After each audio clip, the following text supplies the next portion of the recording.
अनि हामी आज पनि अगाडि बढ्नेछौँ।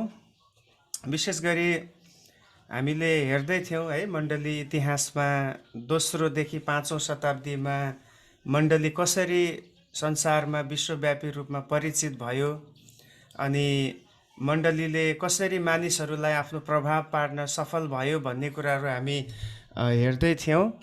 अनि आज हामी त्यही क्रममा छौँ र विशेष गरी आजको क्लासमा चाहिँ हामी हेर्नेछौँ कि मण्डलीमा त्यो समय विशेष कस्तो कस्तो समूहहरू नियुक्त भए, कस्तो कस्तो समूहहरू आए जसले मण्डलीलाई प्रभाव पारे भन्ने कुराहरू हामी हेर्नेछौँ।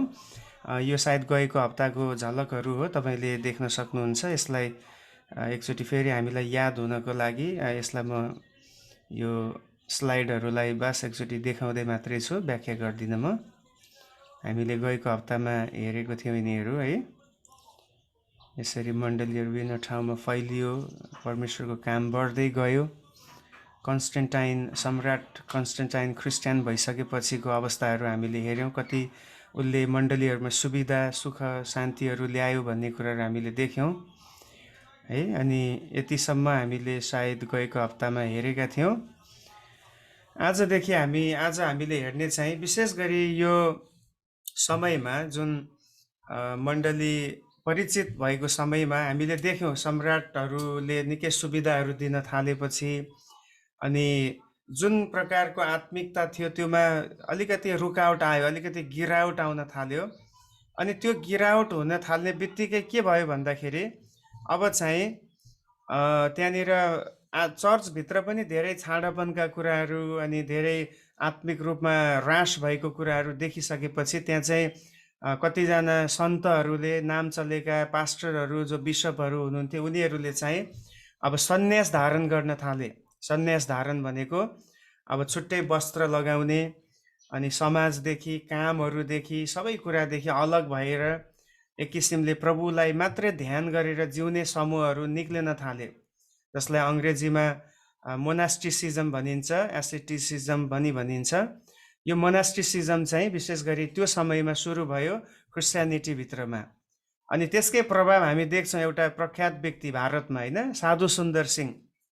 अब साधु सुन्दर सिंहको धेरै असल कुराहरू, धेरै उहाँको सेवकाईमा भएका ती महान कामहरू हामी देख्छौँ। तर उहाँले पनि आफूलाई एक किसिमले सन्यासीको रूपमा एक किसिमले त्यो वस्त्र धारण गरेर सबै कुराबाट अलग भएर इभन खुट्टामा जुत्ता चप्पल पनि नलगाइकन उहाँले त्यसरी चाहिँ संसारको पापहरूदेखि, संसारिक कुराहरूदेखि आफैलाई अलग्याउनु भयो। सो यो समयमा यसरी मोनास्टिसिजम पनि सुरु भएको हामी पाउँदछौँ। चौथो शताब्दीतिर आउँदा मुख्य कुराहरूमध्ये साधु भेष वा ख्रिस्टियन साधुपनको पूर्ण विकास पनि एक हो। चौथो शताब्दीतिर यो कुरा आयो, किनभने हामीले देख्यौँ चौथो शताब्दीमा सम्राट कन्स्टेन्टाइनले क्रिस्चियनिटीलाई चाहिँ एउटा धर्मको रूपमा एउटा जबरजस्ती यसलाई मान्नै पर्छ भनेर लागू गरिदिइसकेपछि मानिस क्रिस्चियन त बने है, बाइबल त पढ्न थाले, तर उनीहरूको जीवनमा रूपान्तरण छैन। उनीहरू पापमा पनि बिताएको छ, उनीहरू सबै कुरामा पनि लागेको छ, क्रिस्चियन पनि भनेको छ। यस्तो देखिसकेपछि चाहिँ धेरै छाडापन र आत्मिकतामा एकदमै ह्रास आइरहेको कुरा यी मानिसहरूले देख्दा, मण्डलीमा यस्तो कुराहरू हुन थालेपछि के भयो भन्दाखेरि अब चाहिँ उनीहरूले अब साधु जीवन वा वैरागी भेष पनि भनिन्छ, वैरागी भेष अपनाउन थाले। अनि उनीहरूले मानवीय जीवनका आधारभूत सुविधाहरूलाई इन्कार गरी सामाजिक जीवनबाट उनीहरूले सन्यास लिन थाले। अब वैरागी जीवन भन्ने बित्तिकै हामी बुझ्छौँ उनीहरू समाजसँगको कुनै पनि कार्यमा सहभागी हुँदैनन्। इभन उनीहरू आफ्नो घरमा पनि अब परिवारको साथमा, नानी बच्चाहरूको साथमा, श्रीमतीको साथमा उनीहरू बस्दैनन्। अब विवाह नभएकाहरू छन् भने विवाह नै गर्दैनन् होइन। त्यसरी ब्रह्मचारी बस्ने यस्तो प्रकारको शैली त्यो समयमा हामी सुरु भएको पाउँदछौँ। अनि यो चाहिँ किन भयो भन्दा त्यही हो, मण्डलीभित्रमा ईसाईत्वमा चाहिँ छाडापन र एकदमै स्पिरिचुअलिटीमा एकदमै ह्रास आएको देखेर चाहिँ उनीहरूले त्यसलाई जोगाउनलाई, त्यसलाई अझै बढोत्तरी गर्नको निम्ति उनीहरूले आफैलाई त्यसरी साधु भेष धारण गर्नेतिर उनीहरू लागेको हामी पाउँछौँ। अब सन्यास धारण गर्नुका केही कारणहरू छन् होइन, केही कुराहरू छन्। यहाँ हेर्नुहोस् त, हामी देख्छौँ सन्यास धारण गर्नुका कारणहरू चाहिँ वैरागी जीवन धारण गर्नुको कारण चाहिँ पवित्र जीवन जिएर मुक्ति पाउनु थियो उनीहरूको लागि। अब एक किसिमले यहाँ फेरि अब पुरानो नियमको कर्म धर्मका कुराहरू आउन थाल्यो। मानिसहरूको सोच के छ भने ओहो हामी यस्तो छाडा भएर हुँदैन, अब हामी पवित्र हुनुपर्छ, हामीले आफैलाई एक किसिमले ताडना दिनुपर्छ, अनि ताडना दिएर हामीले आफैलाई स्वर्ग राज्यको निम्ति तयार पार्नुपर्छ भन्ने प्रकारको सोच विचारहरू, त्यो मानसिकताहरू चाहिँ बढेर जान थाल्यो। हो, अब केही हदसम्ममा यो कुरा सही हो, पवित्र नभइकन हामी स्वर्ग राज्यमा जान सक्दैनौँ, मुक्तिको अनुभव हामी पूर्ण रूपमा गर्न सक्दैनौँ। तर हामीले केवल आफूलाई ताडना दिएर मात्रै या हामी संसारदेखि यो समाजदेखि अलग भएर मात्रै पनि पूर्ण मुक्तिको लागि योग्य हुन्छौँ भन्ने कुनै जरुरी छैन। किनभने हामीलाई थाहा छ नयाँ नियममा भनिएको छ, एफिसी 2 अध्यायकोमा जब हामी पढ्छौँ, कर्मद्वारा होइन, मानिसको कुनै पनि धर्मले, कर्मले, है, मानिसको कुनै पनि शक्तिले या प्रयासले होइन, तर परमेश्वरको अनुग्रहले एउटा व्यक्तिले मुक्ति पाउँछ भन्ने कुरा छ। अब त्यो मुक्तिलाई जोगाइरहनलाई चाहिँ हामीले पवित्र जीवन जिउनुपर्छ। अनि सायद यो सन्यास धारण गर्नलाई लागेका यी मानिसहरूले पनि यही विचार राख्दैछन् कि हामी चाहिँ अब बरालिनु हुँदैन, हामी अब छाडा हुनु हुँदैन, हामीले जुन प्रभुलाई चिनेका छौँ त्यो प्रभुमा हामी भक्ति भएर जिउनुपर्छ भनेर उनीहरूले कतिले त्यसरी सुरु गरेको हामी पाउँदछौँ। अरू मानिसभन्दा अलग, घर परिवार र समाजदेखि टाढा बसी सम्पूर्ण रूपले उहाँको ईश्वरको ध्यान गरी जिउने कारणले क्रिस्चियनहरूले सन्यास धारण गरेका हुन्। अब उनीहरूले सन्यास धारण गर्नुको कारण यही थियो है, उनीहरू यी सबै कुरादेखि अलग भएर जिउन चाहन्थे। ग्रीकहरूले विश्वास गर्ने ज्ञान सम्बन्धी विचारधाराबाट प्रभावित भएका ती साधुहरूले विचार गर्थे कि शरीर दुष्ट छ। हेर्नुहोस् है, उनीहरूको सिद्धान्त के हो भन्दाखेरि हाम्रो शरीर चाहिँ दुष्ट छ र यसका इच्छाहरू पनि पुरा गर्नु पनि दुष्टपन नै हो भनेर यिनीहरूले मान्दथे। यो चाहिँ दार्शनिक सिद्धान्तमा यही कुरा आउँछ है। ग्रीकहरूको सिद्धान्तमा चाहिँ के भन्छ भने हाम्रो शरीर चाहिँ दुष्ट हो, यो शरीर पापी हो, अनि यसले इच्छाएका कुनै पनि कुराहरू पनि उचित छैनन्, यसले परमेश्वरलाई प्रसन्न तुल्याउन सक्दैन भन्ने ग्रीकहरूको त्यो सिद्धान्त छ। त्यसकारण ग्रीक धर्मशास्त्रीहरूबाट आएको झुटो शिक्षाहरूले येशूलाई उहाँ आउनुभयो तर उहाँ आच्छरिक रूपमा शरीरमा आएको कुरालाई उनीहरूले मान्दैन। किनभने शरीर, दुष्ट शरीरमा कसरी परमेश्वर आउन सक्नुहुन्छ, कसरी परमेश्वरले दुष्ट शरीरलाई या यो मानवीय शरीरलाई उहाँले धारण गर्न सक्नुहुन्छ भनेर उनीहरूको लजिक चाहिँ त्यतातिर जान्छ। हेर्नुहोस् है, यी सन्यास धारण गर्ने व्यक्तिहरूको पनि विचार चाहिँ त्यताबाट प्रभावित भएको छ। उनीहरूले शरीरलाई दुष्ट मान्दैछन् र यसका इच्छाहरू पुरा गर्नु पनि पाप हो, अधर्म हो भनेर उनीहरूले सोच्दैछ।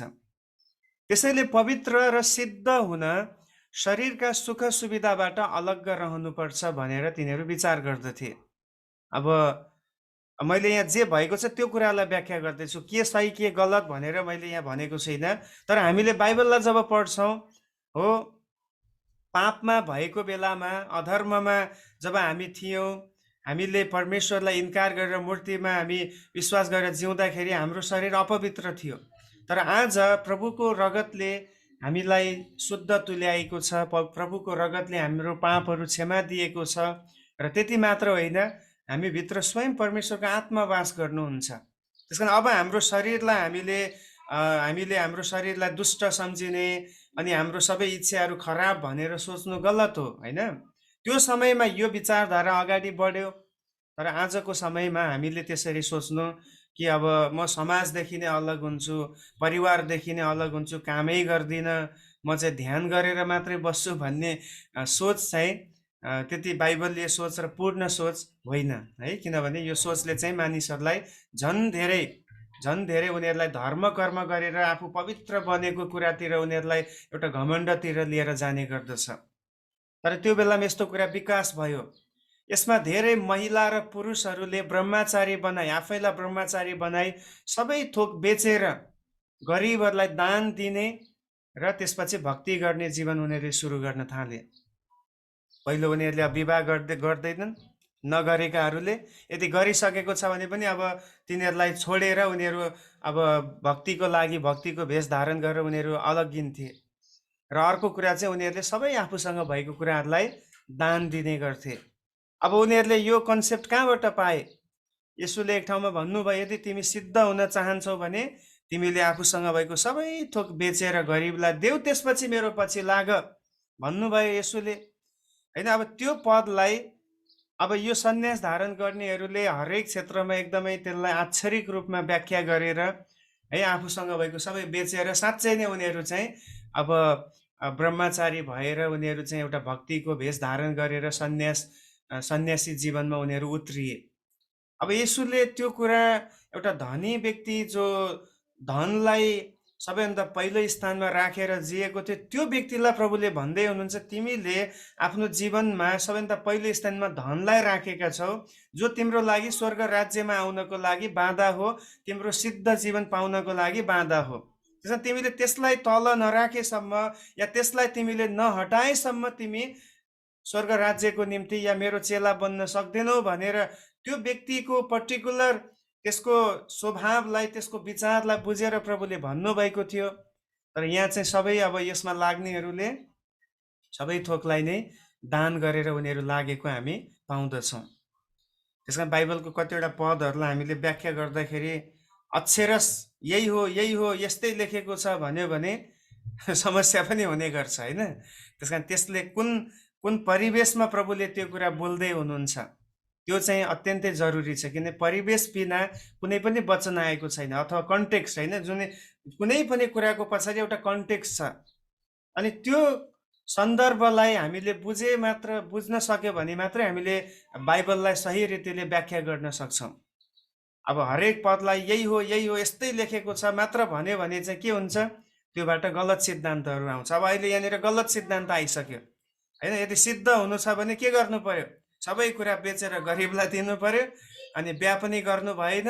यसुले पनि बिहा गर्नु भएको थिएन, पावलले पनि गरेको थिएन, उनीहरू सिद्ध, हामी पनि बिहा नगरी जिउनु पर्छ भन्ने सिद्धान्त आयो। त्यसै अक्षरश हामीले कहिले पनि बाइबललाई यही हो भनेर व्याख्या गर्नु हुँदैन। जहिले पनि बाइबललाई बुझ्दाखेरि बाइबललाई व्याख्या गर्दाखेरि सम्पूर्ण बाइबललाई हेरेर सम्पूर्ण बाइबलको प्रकाशनलाई हेरेर मात्रै बुझेर मात्रै हामीले के गर्नुपर्छ, त्यसलाई व्याख्या गर्नुपर्छ। नत्र भने यस्तै यस्तै समस्याहरू आउँछन्। अरू धेरै छन्। अब अहिले पनि हाम्रो बिचमा धेरैवटा यस्ता सिद्धान्तहरू आएको छ। इभन कतिचोटि हामी पनि त्यस्ता कुराहरूलाई पालना गर्छौँ जोहरू वास्तवमा बाइबलले सिद्धान्त होइन। त्यो चाहिँ एउटा पदले एउटा टुक्रा टाक्री पदहरूले उब्जाएको कुराहरू हो। अनि त्योदेखि हामी जोगिनुपर्छ। त्यसले हामीलाई धेरैचोटि त्यसले हाम्रो जीवनमा आत्मिक बढोत्तरी भन्दा पनि त्यसले हामीलाई गलत दिशातर्फ लैजाने गर्दछ। अब यो जीवनशैली जुन यो वैरागी भेष धारण गर्ने सन्यासी धारण गर्ने जीवनशैली चाहिँ यो चाहिँ 16औं शताब्दीसम्मै यो अगाडि बढ्यो। निकै प्रशंसा पाएर यो चाहिँ अगाडि बढेको कुरा हामी मण्डली इतिहासमा पाउँदछौँ है। अब हामी हेरौँ केही विशिष्ट साधुहरू है। अब साधुहरूको पनि यहाँनिर लेभल छ। क्रिस्चियनहरू है, यिनीहरू चाहिँ फेरि मैले बाहिर संसारका साधुहरूको कुरा गरेको होइन। केही यस्ता विशिष्ट साधुहरू छन्, अङ्ग्रेजीमा उनीहरूलाई मङ्क्स भनिन्छ। मङ्क भनेको चाहिँ अब भिक्षु होइन, साधुको रूपमा जीवन धारण गरेकाहरू हुन्। सो केही विशिष्ट साधुहरूको विषयमा हामी हेरौँ है त। पूर्ण रूपमा वैरागी जीवन धारण गर्ने साधुहरूमध्ये पहिलो चाहिँ मिश्रका एन्थोनी हुन्। मिश्र देशको एन्थोनी भन्ने व्यक्ति चाहिँ यो चाहिँ पूर्ण रूपमा आफैलाई के बनाए उसले चाहिँ वैरागीको रूपमा उसले सुरुवात गरे। उनको समय चाहिँ कहिले हामी देख्छौँ भन्दाखेरि 250 देखि 356 सम्म उनी बाँचेका थिए। हेर्नुहोस् त कति लामो आयु बाँचेको रहेछन्। 250 देखि 356 भनेपछि लगभग 106 वर्ष बाँचे यी साधु है। भनेपछि जथाभावी नखाएकोले होला, जथाभावी नगरेकोले आयु पनि बढेछ साधुको है। 106 वर्षसम्म उनी बाँचे। अनि उनले चाहिँ कहाँबाट यो कुरा अपनायो भने मत्ती 19 अध्यायको 21 पदमा त्यहाँनिर यसुले अघि मैले सायद त्यो कुरा भनिसकेँ होइन। मत्ती 19 को 21 पद हामी पढ्नेछौँ। त्यहाँ चाहिँ यसुले जुन एउटा त्यो व्यक्तिलाई भन्नुभएको पर्टिकुलर त्यो कुरा छ, त्यसलाई आधार बनाएर त्यसलाई नै अब त्यही पदलाई नै लिएर चाहिँ यो व्यक्ति चाहिँ के भन्दैछ, साधु धारण गरेर हिँडेको छ। हामी यसलाई पढौँ, मत्ती 19 को 21 पद। यसुले तिनलाई भन्नुभयो, अँ, तिमी सिद्ध हुन चाहन्छौ भने हेर्नुहोस्, तिमी सिद्ध हुन चाहन्छौ भने गएर तिमीसित भएका सबै बेचेर दरिद्रहरूलाई देऊ, हेर्नुहोस्, त्यहाँनिर तिमीसँग भएको सबै बेचेर दरिद्रहरूलाई देऊ, र तिमीले स्वर्गमा धन प्राप्त गर्नेछौ, अनि आएर मेरो पछि लाग। हेर्नुहोस्, अब यो चाहिँ त्यो व्यक्तिको नियतलाई बुझेर प्रभुले कुरा गर्नुभएको थियो कि कुनै पनि व्यक्तिले परमेश्वरलाई राख्नुपर्ने स्थानमा धनलाई राख्नु हुँदैन।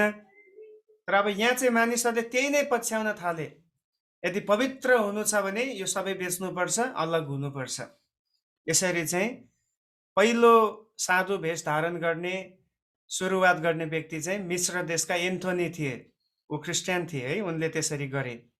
उनले सबै कुराहरूलाई बेचेर दान गरे, मिश्रको उजाड स्थानमा साधु जीवन यापन गरे र धेरैले त्यो उदाहरणलाई पनि पछ्याए।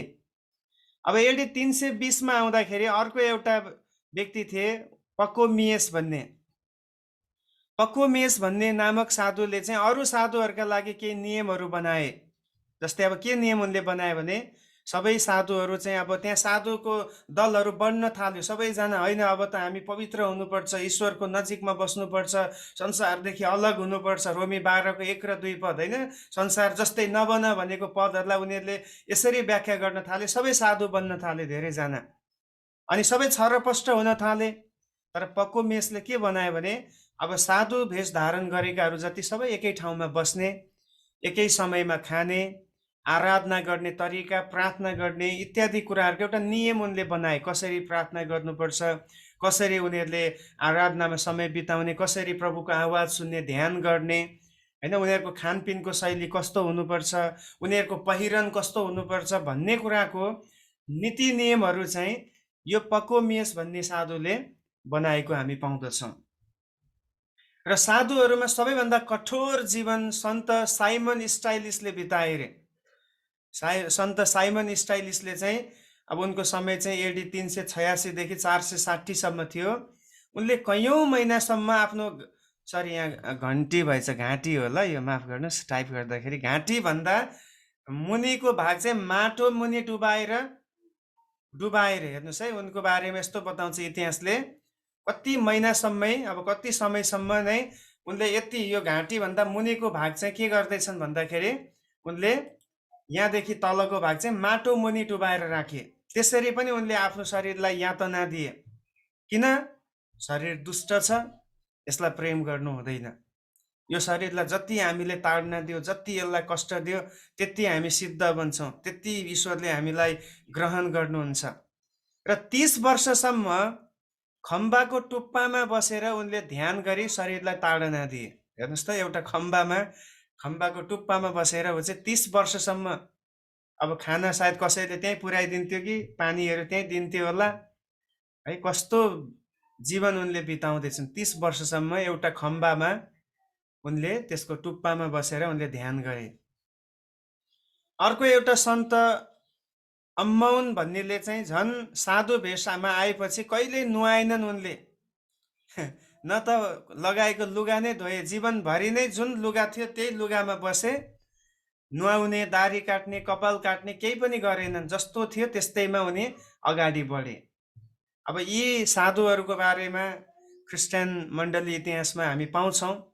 अब उनीहरूको अरू धेरै भित्री कुराहरूतिर म जाँदिनँ, अब त्यसले हामीलाई त्यति आशिष पुग्दैन। तर हामीले हेर्दैछौँ होइन, मण्डली इतिहासमा के भएको थियो त भन्दाखेरि यो पनि एउटा पक्ष थियो है। अब मोनास्टिसिजम पनि त्यहाँदेखि सुरु भयो, जसमा यी नाम चलेका व्यक्तिहरू चाहिँ यसरी अगाडि बढे। अनि यसकै प्रेरणामा धेरै मान्छेहरू 25 सम्म यस्तो कामहरू गरे, जसले बिहा गरेनन्, जसले परिवारलाई अगाडि बढाउनुपर्छ भन्ने कुरामा लागेनन्। उनीहरू चाहिँ कसरी हुन्छ प्रभुको नजिकमा बस्ने भनेर बरु जङ्गलमा जाने, एक्लै मरुभूमिहरूमा बस्ने, कम खाने, आफ्नो शरीरलाई कसरी हुन्छ ताडना दिएर ईश्वरलाई प्रसन्न तुल्याउनु पर्छ भन्ने सोचमा यिनीहरू लागि परेको हामी पाउँदछौँ। ओके, हामी अगाडि बढ्नेछौँ, अरू नेक्स्ट स्लाइडमा जानेछौँ। अब यी साधुहरू यसरी साधु भेषमा लागिसकेपछि, वैरागी भेष धारण गरिसकेपछि उनीहरूबाट के योगदान पुग्यो त समाजमा? है, उनीहरूले कस्तो किसिमको प्रभावहरू पार्न सके त? समाजमा साधुहरूका योगदानहरू खासै त्यति योगदान त देखिँदैन, र पनि हामी केही कुराहरू हेरौँ। साधु जीवनले आत्मिक जीवनमा सुधार चाहिँ आयो है। अब एउटा चाहिँ यो चाहिँ फाइदा भयो, किनभने मानिसहरू कता कता छाडा भएको थियो है, अरू ईश्वरलाई पनि पुज्ने भएका थिए, अनि प्रार्थनामा उनीहरूको समर्पणता थिएन, परमेश्वरको वचनलाई उनीहरू त्यति आदर नगर्ने भएको थियो। तर यो जीवनमा लागेकाहरूमा यो क्षेत्रमा चाहिँ बढोत्तरी आयो कि उनीहरू प्रभुमा बलियो चाहिँ भए। एक एक पाटो बिग्रियो, उनको समाजप्रतिको कर्तव्यमा उनीहरू गिरे, कमजोर भए, तर आत्मिक क्षेत्रमा चाहिँ उनीहरू पक्का पनि उनीहरू बलियो भए, उनीहरूको जीवनमा सुधार भयो, किनभने उनीहरू फेरि अरू देवताको लागि साधु भएको होइन, प्रभुको निम्ति उनीहरूले आफूलाई साधु बनाए। र त्यसमा अब हामीलाई अहिले हेर्दा चाहिँ हाँसो लाग्ने कुरा पनि देखिन्छ, तर त्यसमा एउटा त्याग पनि छ होइन, एउटा बलिदान पनि हो त्यो, किनभने उनीहरूले आफैलाई एक किसिमले प्रभुको निम्ति उनीहरूले आफैलाई अलग्याए। पावलले कति ठाउँमा त्यो कुराहरू जब उनी एकदम सेन्टिमेन्टल हुन्छन्, अलिकति चारैतिरबाट भनाइ आउँछ, अनि उनी पनि एकदम सेन्टिमेन्टल हुँदा त्यो कुराहरू भन्छन् कि के मलाई पनि त्यो हक छैन र पत्रुसले जस्तै बिहा गरेर श्रीमतीसँग बस्ने, के मलाई पनि अरू चेलाहरू जस्तै एकै ठाउँमा बसेर सेवा गर्ने म पनि त्यो सक्दिनँ र भनेर उनले कतिचोटि आफ्नो मनको कुरा उनले पोखे। कारण उनको बलिदान हेर्नुहोस् होइन, उनले आफैलाई एक किसिमले प्रभुको निम्ति उनले आफैलाई रिजेक्ट गरे है, आफैलाई इन्कार गरे। अनि सबै कुरा नराम्रो छैन, आत्मिक जीवनमा त्यसले निकै सुधार ल्यायो र मानिसहरूलाई पवित्र जीवन जिउनलाई प्रेरणा दियो। अरू मानिसहरूलाई पनि यसले के दिन थाल्यो, जोहरू चर्चमा आउन थाले उनीहरूलाई के हुन थाल्यो भने ओहो उनीहरूले प्रभुको निम्ति आफैलाई यसरी अलग्याएको रहेछ, हामी कसरी छाडा हुन मिल्छ, हामी पनि सिद्ध बन्नुपर्छ, हामीले पनि प्रभुलाई प्रेम गर्नुपर्छ, हामी पनि प्रभुको नजिकमा जिउनुपर्छ भन्ने एउटा पवित्रताप्रति, आत्मिकताप्रति उनीहरूलाई चाहिँ प्रेरणा चाहिँ मिल्न थालेको हामी पाउँदछौँ। र धेरै ठुला अगुवाहरू पनि योबाट एकदम प्रेरित भए साधु जीवनबाट। जस्तै अब केही नाम चलेका अगुवाहरू छन्, हिप्पोको अगस्टिन भन्ने छन्, ग्रेगरी द ग्रेट भन्ने छन्, र बासिल, यस्ता यस्ता महान अगुवाहरूले पनि यो पवित्र जीवन जिउनलाई यिनीहरूबाट प्रेरणा पाएका थिए। साथै आजसम्म पनि रोमन क्याथोलिक मण्डलीहरूमा चाहिँ है, अब त्यहाँ ब्रदरहरू छन्, सिस्टरहरू छन्, फादरहरू छन्, उनीहरूले बिहा गर्दैनन्, उनीहरू ब्रह्मचारी नै भएर अरूको सेवामा समर्पित भइरहेका छन्। आज पनि त्यहाँदेखि सुरु भएको है यो चाहिँ, यो मोनास्टिसिजम। अनि त्यो चाहिँ अहिले पनि नन बन्ने कुराहरू छ। अनि त्यसपछि फादर बन्नेहरूले बिहा गर्न पाउँदैन, ब्रदर बन्ने र आफूलाई अलग्याएपछि उनीहरूले फेरि कहिले पनि बिहा गर्न पाउँदैन। अनि त्यसको एउटा इन्सपिरेसन चाहिँ यिनीहरूले त्यो समयको थालनीबाट, त्यो बेलाको त्यो जुन एउटा मुभमेन्ट थियो मोनास्टिसिजमको, त्यहाँबाट अहिले पनि रोमन क्याथोलिकमा हामी देख्छौँ। अब प्रोटेस्टेन्ट मुभमेन्टमा त्यति यस्तो कुराहरू छैन। अब अहिले पनि एका दुई होला जसले आफूलाई अलग्याएर बिहा नगरिकन प्रभुको सेवामा समर्पित भएर लागेको त्यति देखिँदैन। तर रोमन क्याथोलिकमा हामी निकै यस्तो कुराहरू देख्छौँ। इभन होइन, हामीले सायद गएको महिनामा मैले एकजना मिसनरीको बारेमा भनेको थिएँ, मदर टेरेसा। मदर टेरेसा जब उनले पहिला चाहिँ अब भारतमा आएर लोरेटो स्कुलमा आएर उनले बच्चाहरूलाई सिकाउने कुराहरूद्वारा, शिक्षाद्वारा सेवा पुर्याउने निर्णय गरिन्। तर जस्तै आइन्, यता आइसकेपछि यहाँको अवस्थाहरू देख्दा, मानिसहरू त्यो स्लममा भएका बच्चाहरू बिग्रिएको देख्दाखेरि, शिक्षा नपाएको देख्दाखेरि उनलाई भित्र एउटा बोझ आउँछ कि म चाहिँ अब नन बनेर जीवनभरि गरिबहरूको सेवाको निम्ति आफूलाई अर्पित गर्छु। अनि उनले नन बनेर है, उनले चाहिँ सेवा गर्ने एउटा निर्णय गरिन्। अनि नन बन्नु भनेको त्यही हो। जब एउटा व्यक्तिले नन बन्छु, एउटा स्त्रीले नन बन्छु भन्छन्, त्यसको अर्थ चाहिँ उनले विवाह गर्न पाउँदिनन्, उनले पैसा कमाउन पाउँदिनन्, उनले कुनै किसिमको आफ्नो सांसारिक कुराहरूमा उनले हात हाल्न पाउँदिनन्। उनी टोटल्ली सेवाको लागि, दुखी गरिबको सेवाको लागि उनी लाग्नु पर्ने हुँदछ। तर फेरि अब यो भित्र पनि धेरै विकृति छ। ब्रह्मचारी बस्ने भन्ने, तर भित्रभित्र व्यभिचारका कुराहरू पनि धेरैचोटि सुनिन्छन्। अब त्यो अब बोलावट नभइकन त्यस्तो बस्नेहरू त अब फसि नै हाल्छन्, किनभने उनीहरूले आफूलाई जोगाउन सक्दैन है। त्यस्तो प्रकारको यसले ल्याएको फाइदाहरू, त्यसको एउटा भनौँ न यसले ल्याएको उन्नतिका कुराहरू चाहिँ यी कुराहरू हामी पाउँदछौँ। तर पनि वैरागी जीवन यापन गर्नुको फाइदा भन्दा बढी चाहिँ बेफाइदा नै देखिन्छ बाइबलले हिसाबमा जब हामी हेर्छौँ है। अब यसलाई हामीले बुझ्नुपर्छ। फाइदा त हामीले देख्यौँ, मानिसहरूलाई अलिकति भय आयो, पवित्र बन्नुपर्छ भन्ने कुराहरूको त्यो ज्ञान त आयो, तर यसको बेफाइदाहरू पनि छ। यो प्रकारको जीवनशैली बाइबलको शिक्षा होइन। वास्तवमा बाइबलको शिक्षा के हो? हामी समाजप्रति सधैँ असल काम गर्न जिम्मेवार छौँ र त्यसको लागि समाजमा नै हामी बस्नुपर्छ। अब बाइबलले नै भनेको हो नि त कि एउटा व्यक्तिले विवाह गर्नुपर्छ, नानीहरूलाई जन्माउनुपर्छ, उनीहरूलाई हुर्काउनुपर्छ, परमेश्वरको भयमा बढाउनुपर्छ। यो त बाइबलको सुरुदेखिको नबद्लिने शिक्षा हो। किन परमेश्वरले नै आदमको लागि एउटा स्त्री बनाउनु भयो अनि भन्नुभयो कि तिमीहरू फल्दै फुल्दै वृद्धि हुँदै जाऊ। सो बिहा नगरिकन म सेवा गर्छु भन्ने बोलावट छ भने त्यो त ठिकै हो, तर बोलावट छैन भने चाहिँ त्यो फेरि मूर्खता हुन पुग्छ। किन ऊ एक न एक दिन व्यभिचारमा फस्छ र ऊ त्यति सन्तुष्ट हुन सक्दैन सेवामा। दोस्रो कुरो, हामीलाई परमेश्वरले समाजमा संसारमा राख्नु भएको छ। अब संसारको जस्तो पो नहो भनेको छ त, संसारमा त बस्नु पर्यो नि होइन। मैले अक्सर उदाहरण दिने गर्थेँ पहिला। एउटा गाडी होइन, गाडीको चक्का याद गरौँ। चक्का चाहिँ हिलोभित्र गाडिनु भएन, हिलोभित्र गाडियो भने त्यो निक्लिन सक्दैन। तर त्यसको अर्थ अब गाडीको चक्का हावामा त हिँड्न सक्दैन नि, हावामा त घुम्छ मात्रै, अगाडि बढ्न सक्दैन होइन। त्यसलाई अगाडि बढ्नको लागि चाहिँ के हुनुपर्छ? जमिनमै हुनुपर्छ। जमिनभित्र पनि गाडिनु भएन र माथि हावामा पनि हुनु भएन। हावामा त प्लेन मात्रै उड्छ, चक्काको कामै छैन। अनि त्यस्तै हो क्रिस्चियन जीवन पनि। हामी संसारको त हौँ, तर हामी संसारिक होइनौँ। संसारमा हामी छौँ। यो संसारमा हामी रहँदाखेरि परमेश्वरको काम गर्नको निम्ति, संसारलाई प्रभु चिनाउनको निम्ति, हाम्रो जीवनबाट परमेश्वरको प्रेम बगाउनको निम्ति परमेश्वरले हामीलाई राख्नु भएको छ। अनि अर्को कुरो, च्यालेन्जेसहरू क्रिस्चियन जीवनमा आउने गर्छ। धेरै च्यालेन्जेसहरू आउँछ। अनि त्यो व्यक्ति सफल व्यक्ति होइन जो च्यालेन्जेसलाई छोडेर भाग्छ। अब यी सन्तहरू चाहिँ भाग्नेहरूमा परे। उनीहरूले के सोचे? हामी पवित्र हुनुपर्छ, संसारको सबै कुरा छोड्यौँ, परिवार छोड्यौँ, काम छोड्यौँ, सबै कुरा बेचेर हामी एकाग्र भएर लागौँ भन्ने कुरा, त्यो च्यालेन्जेसलाई सामना गरेको भएन।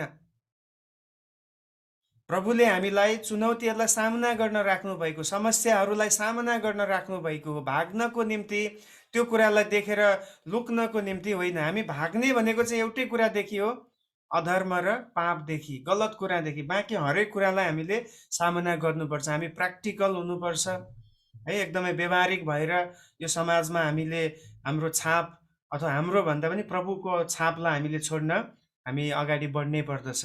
तर उनीहरू त्यसमा फेल भए। यसमा कसैले यसरी भनेको छ, एउटा राम्रो भनाइ मैले पाएको थिएँ स्ट्याटसमा। नेपोलियन बोनापार्ट भन्ने एउटा व्यक्तिको भनाइ यस्तो छ, संसारले दुःख भोग्नुको कारण चाहिँ खराब व्यक्तिको आतंक नभई असल मान्छेको मौनता हो रे है। अब तपाईँले यहाँबाट बुझ्न सक्नुहुन्छ, वास्तवमा संसारमा जति पनि गडबडी हुन्छ, खराब मानिसको आतंक भन्दा पनि ठुलो चाहिँ राम्रो मान्छेहरू शान्त भएको कारणले चाहिँ यस्तो भएको रे। अनि यो केही हदसम्ममा सही कुरा हो। अब यस्ता नाम चलेका व्यक्तित्वहरू, जोहरू प्रभुको है आत्माले भरिएकाहरू छन्, उनीहरूले त समाजमा काम गर्नुपर्ने थियो, सेवा पुर्याउनु पर्ने थियो। तर उनीहरू चुपचाप भएर जङ्गलमा गएर बसे। एउटा चाहिँ खम्बामा चढेर बस्यो रे, एउटा चाहिँ कहिल्यै लुगाइ नफेरिकन बस्यो रे। त्यसले अरूलाई के आशिष पुग्छ? त्यसले अरूलाई कसरी प्रभुको प्रेम बग्छ? त्यसकारण आज पनि हाम्रो लागि पनि चुनौती छ यो होइन। हामी जहाँ बस्छौँ त्यहाँ अरू मानिसको पापले गर्दा त्यो बिग्रेको, तर हामी चाहिँ सक्रिय नभएकोले, हाम्रो राम्रो कुरा हामीले सक्रिय नगरेको कारणले अधर्मले त्यसलाई जित्दै गएको हो। त्यसकारण याद गर्नुहोस्, यी सन्तहरू धेरै सक्षम थिए, तर उनीहरू केवल आफ्नो पवित्रता र धार्मिकताको मात्रै फिक्री गर्ने र अरूसँग आफैलाई तुलना गरी आफैलाई मात्र धर्मी र सिद्ध देख्ने जस्ता घमण्डी स्वभावहरू बढ्दै गयो। त्यो पनि खतरा हो, आत्मिक मूर्ति पूजा हो त्यो पनि, होइन? आफू मात्रै, अब हामी मात्रै सन्त भएका छौँ, हामी यस्तो ध्यान गर्ने मान्छे, हामीले बिहा गरेको छैन, हामीले त सबै बेचेर दान गरेर आयौँ। फेरि को वाला? यसोले भन्नुभयो नि, त्यो फरिसी जस्तै, फरिसीको प्रार्थना। फरिसीले भन्छ नि, म हप्तामा 2 पटक उपवास बस्छु, अनि म गरिबहरूलाई दान दिन्छु, म दिनमा 3 पटक प्रार्थना गर्छु, के उसले भन्यो। अनि अन्तिममा के भन्छ, तर यो व्यक्ति, यो कर उठाउने जस्तो चाहिँ म छुइनँ भनेर उसले आफैलाई उसको तुलनामा आफैलाई बढाउँछ। प्रभुले भन्नुहुन्छ, यो व्यक्ति झन् बढी पापी हो, किनभने उसले के गर्दैछ? उसले आफैलाई आफ्नो नजरमा धर्मी देख्दैछ। त्यसमा हामीले आफूले आफूलाई धर्मी बनाएर हामी बन्दैनौँ, न त हाम्रो कामले बन्छौँ। प्रभुलाई धन्यवाद गर्नुपर्छ, हामीलाई उहाँले अनुग्रहद्वारा धर्मी तुल्याउनु भएको छ। हामी धर्म गरेर, कर्म गरेर होइन, र न त हामी अबको दिनमा नि धर्म कर्म गरेर धर्मी बन्छौँ। हामी हरेक दिन प्रभुको अनुग्रहद्वारा असल काम गरौँ, सेवा पुर्याउँ, अनि त्यसले प्रभुको महिमा हुन्छ। तर हामीले गरेको कामले हामीलाई कहिले पनि घमण्ड दिनु हुँदैन। यो व्यक्तिहरूको समस्या त्यही थियो, उनीहरू घमण्डी भए, किनभने उनीहरूले सोच्न थाले, हामी त एकदम बाबाहरू सन्त भएका छौँ, हामी त्यस्तो होइन भनेर उनीहरूले भने। अब तिनीहरूले गरेको छ भने किन घमण्ड गर्नु? प्रभुले त्यसको सर्टिफिकेट त प्रभुले दिने हो नि त्यो कुराको, होइन? तर यिनीहरूले त्यस्तो गरेनन्। अनि 20औं शताब्दीका एउटा मसहुर व्यक्ति थिए, बोनहोफर भन्ने। उनले यो प्रणालीको धेरै विरोध गरे। यो जुन मोनास्टिसिजम छ, यसलाई उनले निकै खण्डन गरे। यो गलत हो, है, हामी समाजमा रहनुपर्छ, काम गर्नुपर्छ, समाजलाई प्रभु चिनाउनुपर्छ, हाम्रो व्यवहारद्वारा चिनाउनुपर्छ, भागेर होइन, अलग भएर होइन भन्ने कुरा उनले ल्याएर उनले यो प्रणालीलाई निकै विरोध गरेको हामी पाउँदछौँ। हामी नेक्स्ट स्लाइडमा जाउँ। अब त्यो समयमा केही ईश्वर शास्त्रीय विवादहरू पनि भयो। अब हामीले हेऱ्यौँ, जुन मोनास्टिसिजम आयो, मोनास्टिसिजम एउटा पाटो थियो भने अब यो दोस्रोदेखि 5औं शताब्दीमा केही विवादहरू पनि आए, केही विशेष बाइबलीय सिद्धान्तहरू छन्, होइन, थियोलोजिकल कन्ट्रोभर्सिजहरू छन्, त्यो विषयमा हामी हेर्नेछौँ। सम्राटको उर्दीको कारण, जबरजस्ती विश्वास गर्नेहरूको कारणले मण्डलीमा बाइबलीय शिक्षा र ख्रिस्टीय सिद्धान्तको ज्ञानको कमीले गर्दा कोही बहुईश्वरवादमा विश्वास गर्ने र कोही ग्रिक दर्शन शास्त्रमा लाग्ने हुँदा उनीहरूलाई एक ईश्वरमा विश्वास गर्न समेट्न आवश्यकता थियो, अनि जसको निम्ति ईश्वर शास्त्रीय नियमहरू बनाइन थालियो। अब त्यो समयमा के भयो भने, अब नामधारी क्रिस्चियन बढ्न थाले, किनभने अब क्रिस्चियन भयो भने राम्रो हुन्छ, सम्राटले क्रिस्चियन हुनुपर्छ, राजाले क्रिस्चियन हो भनेपछि त हुनु पर्यो नि। अनि त्यसरी भएपछि के भयो? वचनको शिक्षा चर्चहरूमा लागू हुन छोड्यो र उनीहरूलाई वचनको ज्ञानै छैन। उनीहरूले बाइबलै पढ्न छोड्यो, बाइबलै पढ्दैन थिए। अनि त्यसले गर्दाखेरि धेरै त्यहाँनिर गडबडीहरू आउन थाल्यो। कतिजना चाहिँ प्रभुलाई पनि विश्वास गर्ने, चर्चमा आएर प्रभु भोजमा पनि सहभागी हुने, उता फेरि मूर्ति पूजामा पनि सहभागी हुने कुराहरू। अब कोरिन्थीकै पत्रमा पनि पावलले भन्यो, तिमीहरू प्रभुको मेष र मूर्ति पूजाको मेषमा एकैचोटि सहभागी हुन सक्दैनौ भनेर पावलले भन्यो। भने त्यो कुरा यो समयमा झन् बढ्दै गयो। मान्छेलाई थाहै छैन हामीले के विश्वास गर्नुपर्ने, हाम्रो डक्ट्रिन के हो भन्ने कुराको ज्ञान हुन नभएकोले गर्दा उनीहरूलाई अब एउटा नियम बनाउनु पर्ने थियो, एउटा बाइबलीय सिद्धान्तहरू बनाइनु पर्ने थियो। अनि त्यो कुराहरू हामी यो समयमा भएको देख्छौँ। त्यो समयको सबैभन्दा बढी विवादित विषयहरू मध्ये एउटा थियो, त्यो चाहिँ हो त्रिएकत्व सम्बन्धी। त्रिएकत्व भन्नाले पिता, पुत्र र पवित्र आत्माको विषयमा निकै धेरै कन्फ्युजन हुन थाल्यो। अब त्यहाँ धेरै विवादहरू हुन थाल्यो। कसरी हुन्छ त्रिएक? तीन पनि भनेको छ भने एक पनि कसरी हुन सक्छ?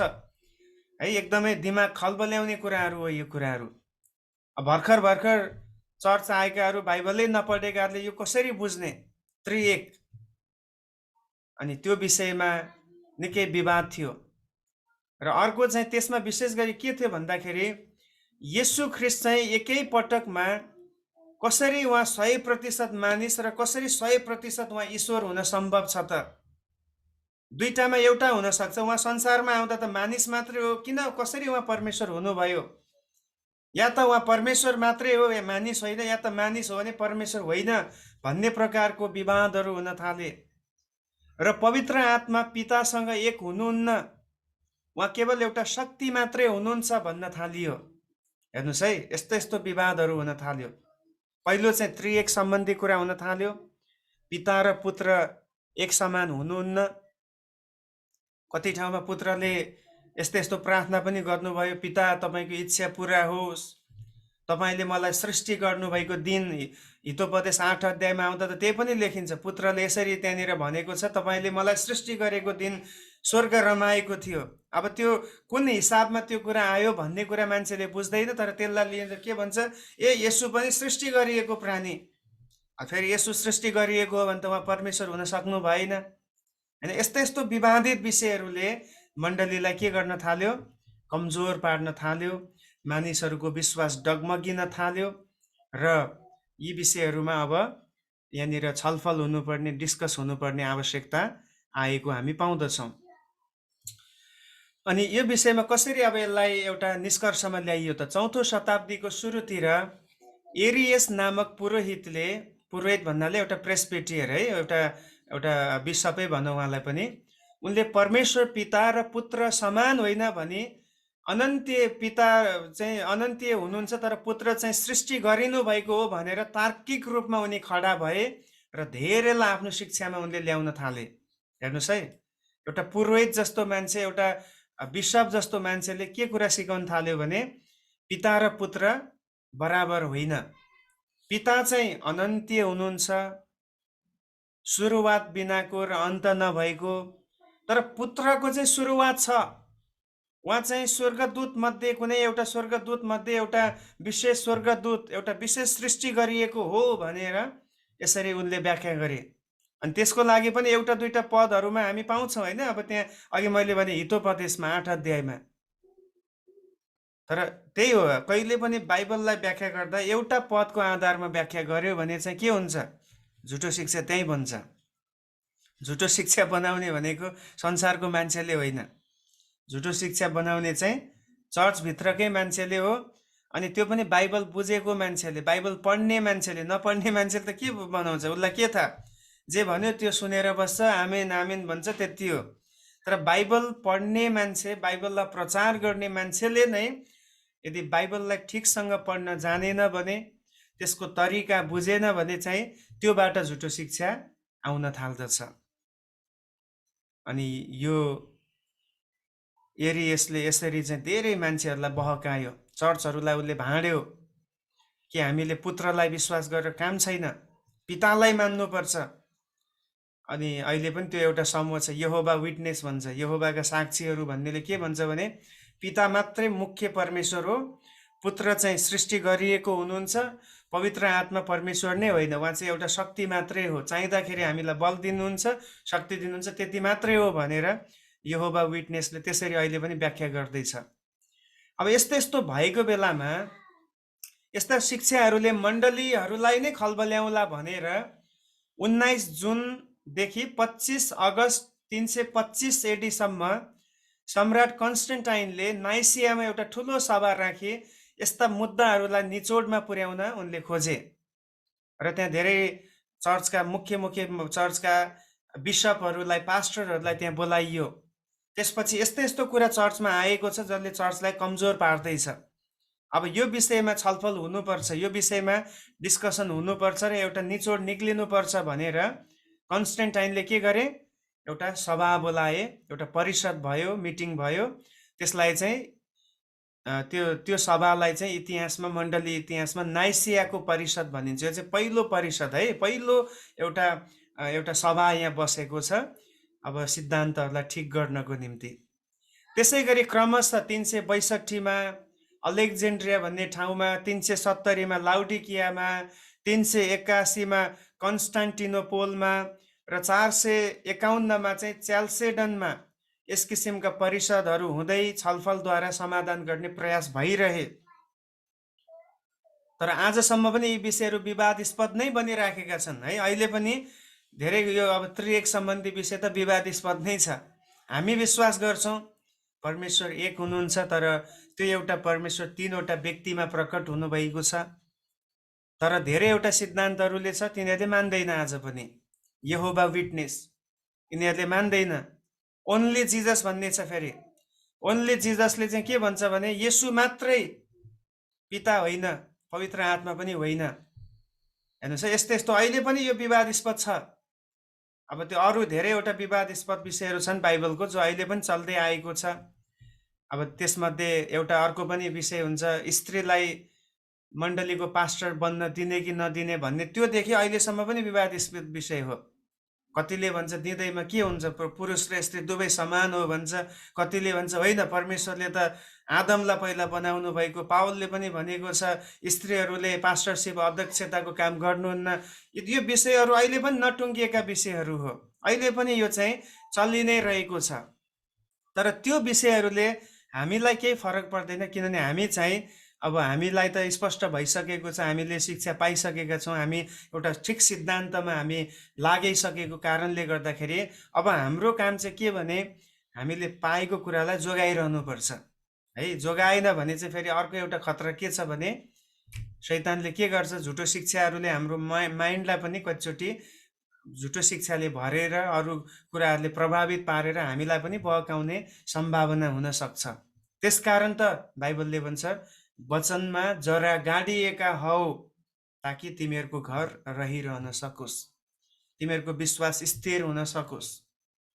सो यसरी त्रिएक सम्बन्धी विषयलाई र येशू ख्रीष्टको मानवत्व र ईश्वरत्वको विषयलाई र पवित्र आत्माको जुन पवित्र आत्मा समान हुनुहुन्छ, पिता र पुत्र समान हुनुहुन्छ भन्ने विषयलाई छलफल चाहिँ यी विभिन्न मितिहरूमा इतिहासमा भएको हामी पाउँदछौँ। तर टुङ्गो चाहिँ लागेन। टुङ्गो त्यति बेलाको लागि लाग्यो नि पछि फेरि विवादहरू आइ नै रहेको हामी पाउँदछौँ।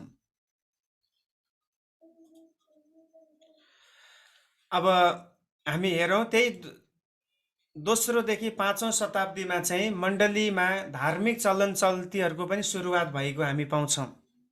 अनि त्यो चलन चल्ती चाहिँ कतिवटा आजसम्म पनि आएको छ है। त्यसलाई हामी हेर्नेछौँ। कतिवटा त्यस्ता चलन चल्तीहरू जो इतिहासमा आएका छन् हामी त्यसलाई हेर्नेछौँ है त। पहिलो चाहिँ प्रार्थनाको विषयमा मण्डली धर्मगुरुहरूले राम्रोसँग प्रार्थना गर्ने परिपाटी मिलाउन थाले। अब प्रार्थना सम्बन्धी पनि धेरै लापरवाही आयो। कसरी गर्ने केही थाहा छैन, कहिले गर्ने भन्ने पनि छैन, किन गर्ने भन्ने पनि छैन, कुन ठाउँमा गर्ने त्यो केही त्यो सबै गडबडी भएकोले मानिसहरूमा धेरैवटा त्यसमा पनि विवादहरू आउन थालेकोले एकजना धर्मगुरु हुनुहुन्छ अरिगेन भन्ने, उहाँले 185 एडीमा उनले यस्तो प्रार्थना सम्बन्धी अब परिपाटी उनले मिलाउन थाले। पहिलो चाहिँ प्रार्थना गर्ने ठाउँको विषयमा उनले के भने, प्रार्थनाको निम्ति विशेष एक अलग स्थान हरेक घरमा छुट्याइनु पर्ने छ। उनले त्यति बेला नियमै बनाइदिए। कहीँ पनि प्रार्थना गर्नुहुन्न, एउटा घरमा एउटा विशेष ठाउँ। जस्तै अब खाने ठाउँ एउटा विशेष छ होइन, हरेक घरमा किचन हुन्छ, हरेक घरमा बेडरुम छुट्टा छुट्टै हुन्छ, डाइनिङ रुम हुन्छ, गेस्ट रुम हुन्छ भने प्रार्थनाको रुम किन नहुने त? अनि त्यो राम्रो कुरा पनि हो है। अब जब हामी पुरानो नियममा पनि हामी बाइबल पढ्छौँ, त्यहाँनिर एकजना स्त्री थिए सुनम्मी भन्ने स्त्री। उनी चाहिँ धनाढ्य थिइन् रे, उनी चाहिँ धनी थिइन् भनेको छ। अनि उनले चाहिँ उनको घरको बाटो भएर जहिले पनि एलिसा अगमवक्ता सेवकाईमा जाने गर्दथे। र यिनले के भनिन् भने आफ्नो पतिसँग यो स्त्रीले सल्लाह गर्छिन्, हाम्रो घरको बाटो भएर प्रभुको दास यात्रा गर्दाखेरि हामी उहाँको निम्ति एउटा कोठा बनाइदिउँ ताकि उहाँ आएर हाम्रो घरमा बस्नु भएको होस्। अनि त्यहाँ अब प्रभुको दासलाई स्वागत गर्नु भनेको के हो, त्यहाँ प्रार्थना हुन्छ, त्यहाँ सङ्गति हुन्छ, एउटा वेदी होइन, एउटा वेदी निर्माण हुन्छ। अनि उनले चाहिँ आफ्नो घरको माथिल्लो तलामा छतमा चाहिँ उनले एउटा प्रार्थनाको कोठा बनाइदिन्। अनि एलिसा जहिले जहिले त्यहाँबाट यात्रा गर्थे, उनी त्यो घरमा जान्थे र त्यो कोठामा बसेर उनले त्यो ठाउँको लागि, परिवारको लागि प्रार्थना गर्थे। अनि त्यसरी त्यहाँनिर चाहिँ त्यो स्त्री चाहिँ बाँझी थिइन्। अनि एलिसाले भन्दछन् कि तिम्रो आउने सालमा एउटा छोरा परमेश्वरले तिमीलाई दिनुहुनेछ। अनि यसरी हामी देख्छौँ। फेरि नयाँ नियममा आउनुहोस् त, प्रेरित 2 अध्यायमा त्यहाँ पनि हामी पाउँछौँ माथिल्लो कोठा, होइन? माथिल्लो कोठा भनेको एकदम फ्यामिलियर शब्द हो, दि अप्पर रुम, प्रार्थनाको कोठा थियो। अनि यो सबै विचारहरू कहाँबाट आयो भन्दाखेरि हेर्नुहोस्, अहिले जुन यो अरिगेनले ल्याएको विचार जुन छ प्रार्थना गर्ने छुट्टै ठाउँ हुनुपर्छ भनेको, यो कुराहरूले उनलाई प्रेरणा दियो। प्रार्थना गर्दाखेरि एउटा विशेष कोठा होस्, त्यहाँ प्रार्थना गर्छ। फेरि यसको अर्थ यो होइन अब अरू कोठामा प्रार्थना गरे सुनिँदैन या त्यहाँको प्रार्थना चाहिँ कम आत्मिक हुन्छ भन्न खोजेको होइन। तर एउटा विशेषता दिएको, एउटा विशेष ठाउँ भयो भने त्यसको एउटा प्रभुको उपस्थिति त्यहाँ हुन्छ भन्ने कुराहरू। अनि अर्को कुरो चाहिँ प्रार्थना गर्ने ठाउँ सफा हुनुपर्छ, होइन? अब त्यहाँनिर मिलाएको हुनुपर्छ। जब त्यही एलिसाको लागि कोठा तयार गरेको छ, त्यहाँ लेखेको छ एउटा बेड थियो अरे, अनि त्यहाँ एउटा टेबल थियो अरे, एउटा बत्ती राखिएको थियो। त्यहाँ जुन जुन शब्दहरू चलाएको छ त्यो सबै कुरा विथ इन्टेन्ट, है, एउटा उद्देश्य सहित एकदमै लक्ष्य बनाएर ती कुराहरू राखिएका थिए। भने हामीले हाम्रो प्रार्थना गर्ने ठाउँ, अब मैले फेरि यो आज यहाँ सिकाउन खोजेको सिद्धान्त होइन कि तपाईँको छुट्टै एउटा कोठा प्रार्थनाको बनाउनुहोस् भन्न खोजेको होइन। तर राम्रो यदि छ भने किचन रुम भए जस्तै, बेडरुम भए जस्तै, होइन, गेस्ट रुम भए जस्तै एउटा प्रार्थना रुम तपाईँले बनाउनु उचित हुन्छ। यदि घर छ, स्पेस छ भने त्यसरी बनाउनुहोस्, त्यो आशिष हुन्छ। किनभने त्यहाँ प्रभुको एउटा उपस्थितिलाई झल्काउने एउटा माहौल त्यहाँ तपाईँको बन्नेछ। अर्को कुरा, कहिले प्रार्थना गर्ने, है? अब यहाँनिर कहिले प्रार्थना गर्ने विषयमा हामी देख्छौँ दिनमा 3 पटक अनिवार्य प्रार्थना गर्नुपर्ने छ भनेर अरिगेनले नियम बनाइदिए। अब यो कुरा उनले बाइबलबाटै त ल्याएका थिए, होइन? यो पदहरू हेर्नुहोस् त, भजन सङ्ग्रह 5 को 3 पद हामी पढौँ। त्यहाँ दाउदले के भन्छन्? हे परम प्रभु, बिहानै तपाईँले मेरो स्वर सुन्नुहुन्छ। बिहानै, हेर्नुहोस् है, बिहान भन्ने शब्द अब यति नै। भजन सङ्ग्रह 5 को 3 मा हामी पाउँछौँ बिहानको प्रार्थना। पहिलो चाहिँ यो अरिगेनले के भन्दैछ कि हरेक क्रिस्चियनले बिहान कम्पलसरी प्रार्थना गर्नै पर्छ, है? उसले प्रार्थना गरेन भने उसको आत्मिक जीवन चाहिँ खल्लो हुनेछ। त्यसमा बिहानको प्रार्थना। अब भजन सङ्ग्रह 141 लाई अहिले नपढौँ, त्यो अलि लामो खण्ड छ। प्रेरित 10 को 9 पद हामी पढौँ। त्यहाँनिर चाहिँ दिउँसोको प्रार्थना छ। फेरि हेर्नुहोस् है, प्रेरित 10 अध्यायको 9 पदमा हामी देख्छौँ त्यहाँनिर चाहिँ पत्रुस आफ्नो छतमा दिउँसोको समय प्रार्थना गर्न गएको कुरा छ। भोलिपल्ट तिनीहरू आफ्नो यात्रामा त्यस सहरको नजिक आइपुग्दा दिउँसो 12 बजेतिर पत्रुस चाहिँ प्रार्थना गर्न हेर्नुहोस्, घरको कौसीमा उभिए। दिउँसो, है? अघि न भजन सङ्ग्रह 5 को 3 मा बिहान, अहिले प्रेरित 10 को 9 मा दिउँसो भन्ने प्रार्थना, दिउँसोको प्रार्थना। अनि दानियल 6 अध्यायको 10 पद हामी पढौँ। त्यहाँनिर दानियलको बाट चाहिँ हामी के बुझ्छौँ भने त्यहाँ चाहिँ दिनको 3 टाइम भनेर त्यहाँ स्पष्ट लेखिएको छ। दानियल 6 अध्यायको 10 पद। जब दानियलले त्यो आदेश प्रकाशित भएको थाहा पाए, तिनी आफ्नो घरको माथिल्लो तलाको कोठामा गए, जहाँ झ्यालहरू यरुशलेमतिर खुला थिए। हेर्नुहोस्, उनी त्यहाँनिर यरुशलेमतिर झ्याल खुल्ला भएकोतिर गए। अनि पहिलो जस्तै तिनी दिनमा 3 पल्ट घुँडा टेकी परमेश्वरलाई धन्यवाद दिँदै प्रार्थना गर्थे। हेर्नुहोस्, पहिले जस्तै दिनमा 3 पटक भनेपछि बुझिहाल्नु भयो। अघि हामीले बिहान पनि हेऱ्यौँ, दिउँसो पनि हेऱ्यौँ। भजन सङ्ग्रहमा तपाईँले पढ्नु भने बेलुकीको प्रार्थना पनि छैन, म बेलुकी प्रभुको चरणमा प्रार्थना गर्छु र म निदाइहाल्छु, उहाँले मलाई निन्द्रा दिनुहुन्छ भनेको छ त्यहाँनिर। अनि अहिले दानियल 6 को 10 ले स्पष्ट बनाए यहुदीहरूले दिनमा 3 पटक प्रार्थना गर्दथे। सो अरिगेनले अब नियम बनाए कि हरेक क्रिस्चियनले बिहान, दिउँसो र बेलुकी प्रार्थना गर्नु पर्यो। प्रार्थना गर्ने ठाउँको विषयमा उनले भने एउटा विशेष ठाउँ बनाऊ घरमा। प्रार्थना कहिले गर्ने? दिनमा 3 पटक गर्ने। किनभने अहिलेसम्म नियमै बनेको छैन क्या, कसरी गर्ने। विश्वासी त बढेको छ, तर थाहै छैन के हो प्रार्थना, कसरी गर्ने, कहिले गर्ने, कहाँ गर्ने, केही थाहा छैन उनीहरूलाई। त्यस कारण यहाँनिर नियम बन्दैछ, डक्ट्रिन बन्दैछ। अब प्रार्थना कसरी गर्ने त्यो पनि उनले भने। प्रार्थना गर्दा मनस्थितिलाई शुद्ध र ठिक गरेर गर्ने, किनभने परमेश्वरले प्रार्थना सुन्नुहुन्छ। हेर्नुहोस् है, हामीले प्रार्थना गर्दाखेरि कसरी गर्नुपर्छ रे, अथवा उनले कसरी गर्नुपर्छ भनेर भन्दैछन्, ठिक मनस्थितिको साथमा शुद्ध भएर। यो कुरा अत्यन्तै जरुरी छ है। अब आफ्नो माइन्डै तयार भएको छैन भने कसरी प्रार्थना गर्ने प्रभुको उपस्थितिमा?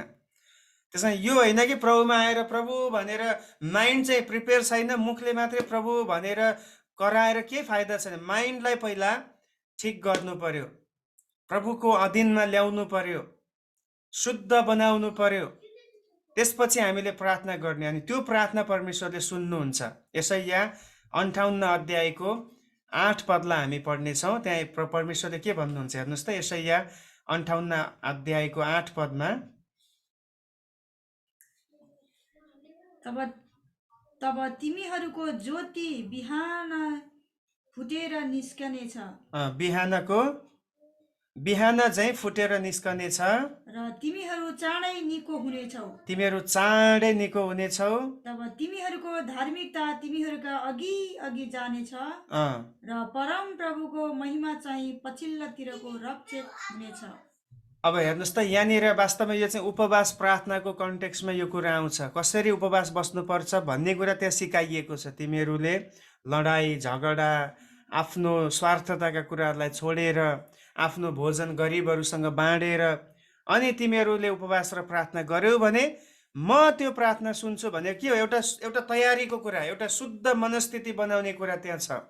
अनि त्यो प्रार्थना चाहिँ परमेश्वरले सुनेर उत्तर दिनुहुन्छ, आशिष दिनुहुन्छ, निको हुनेछ भन्ने कुराहरू, उनीहरूको धार्मिकता चाहिँ अझै चहकिलो हुँदै जानेछ भन्ने कुराहरू। किन? तब उनीहरूले जब आफैलाई ठिक मनको साथमा प्रभुको अगाडि लिएर जान सुरु गर्छन्। अब जीवन भद्रगोल छ, आज्ञाकारिता छैन, कुनै पवित्रताको ख्यालै गर्दैन, कुनै कुरामा नम्रता छैन, घन्टौँ प्रार्थना गरेर पनि के फाइदा भएर? किनभने मनस्थिति ठिक छैन नि त। त्यस कारण हामीले कति लामो समय, कति छोटो समय प्रार्थना गर्छौँ भन्ने कुरा म्याटर गर्दैन, तर हाम्रो मनस्थिति, हाम्रो होइन, फेरि एटिट्युडको कुरा, हाम्रो एटिट्युड कस्तो छ त्यो कुरा चाहिँ अत्यन्तै म्याटर गर्ने कुरा हो प्रभुको अगाडि। किनभने उहाँले त हाम्रो हृदयको कुरा बुझ्नुहुन्छ। हामीले मुखले के भन्यो भन्ने कुराले परमेश्वरलाई केही फरक पार्दैन। अनि प्रार्थना कसरी गर्ने भन्ने विषयमा यहाँ सिकाइयो। अब त्यहाँ अरू कतिवटा कुराहरू छ, घुँडा टेकेर गर्ने, हात उठाएर गर्ने, बोलेर आवाज निकालेर गर्ने, कहिले कहिले शान्त भएर चुपचाप बसेर प्रभुको आवाज सुने, खडा भएर गर्ने। त्यो चाहिँ अब परिस्थिति अनुसार गर्न सक्छ भनेर अरिगेनले ल्यायो। अनि यो तिनैवटा कुरा एकदमै बेस्ट कुरा छ है। प्रार्थना गर्नलाई एउटा विशेष हामीले ठाउँलाई नियुक्त गर्न उत्तम हो। अनि कहिले गर्ने भन्दाखेरि अब लापरवाही होइन कि, एउटा नियम बनाउनु पर्छ आत्मिक जीवनको पनि। फेरि अब त्यो नियम पुरा भएन भने चाहिँ भएन भन्न खोजेको होइन, कहिले यात्रामा होला त्यो मौका नमिल्ला, तर भनाइको अर्थ एउटा हाम्रो प्रायोरिटी चाहिँ हुनुपर्ने रहेछ। अनि तेस्रो कुरा कसरी गर्ने भन्दा मुख्य कुरा आफ्नो माइन्डलाई, आफ्नो सोच विचारलाई ठिक गरेर प्रभुको उपस्थितिमा योग्य बनाएर ल्याउने कुरा प्रार्थनाको निम्ति है। म छिटो अगाडि बढ्दैछु। दोस्रो, उपवासको विषयमा नियम आयो है। त्यो समयमा उपवास एक अनिवार्य विधिको रूपमा सुरु गरियो। विशेष दिनहरूमा र हरेक शुक्रबार प्रभुको दुःख कष्टलाई याद गर्दै र सङ्कष्टबाट गुज्रिँदा उपवास बस्ने नियम बन्यो। अब विशेष गरी शुक्रबार चाहिँ उपवास बस्ने नियमहरू मण्डलीले निकाल्यो। किन भन्दाखेरि प्रभु क्रुसमा टाँगिनु भएको दिन एउटा शोकको दिन हो। त्यसकारण हामीले पनि प्रभुसँगै आफूलाई भेट्टाउनु पर्छ भनेर मण्डलीहरूले शुक्रबारको दिन, उपवासको दिन तोक्न थाल्यो। तर यसलाई नियम बनायो है, विधिको रूपमा उनीहरूले ल्याउन थाल्यो। कट्टर यहुदीहरू चाहिँ हप्तामा 2 पल्ट सोमबार र बिहिबार उपवास बस्ने गर्छन् है। सोमबार उनीहरू उपवास बस्छन् पहिलो भने, दोस्रो बिहिबार बस्ने गर्छन्। यो यहुदी इतिहासले बताएको कुरा।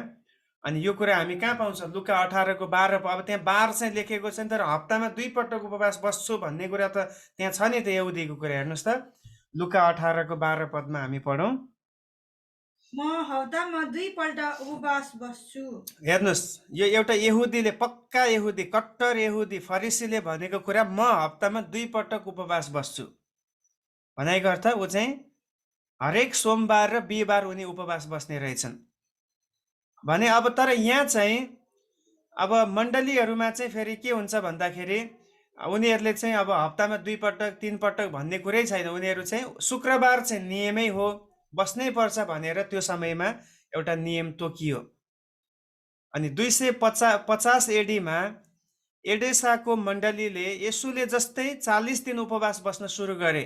हेर्नुहोस् है, अस्ति हामीले हेरौँ नि, एडेसामा मण्डली बढ्यो रे, त्यहाँको राजाले विश्वास गर्यो भनेको थियो। त्यहाँ चाहिँ 250मा के गर्यो भने अब हरेक क्रिस्चियनले वर्षमा एकचोटि 40 दिन चाहिँ उपवास बस्नै पर्छ। अनि त्यही समयदेखि नै, यहाँ माफ गर्नुहोस्, यहाँ जुन मैले लेन्ट डेज लेखेको थिएँ यो चाहिँ निलोले नै ढाकिएछ। यो लेन्ट डेज हो है, यहाँ मैले जुन माउसले देखाएको छु त्यो समयदेखि नै लेन्ट डेजको थालनी भयो। लेन्ट डेज भन्नाले पुनरुत्थान अघिको 40 दिने उपवास प्रार्थना है, त्यो समयदेखि 250 देखि सुरु भएको हो। अब त्यसलाई एउटा नियम बनाइयो अनि त्यो नियम आज पनि छ।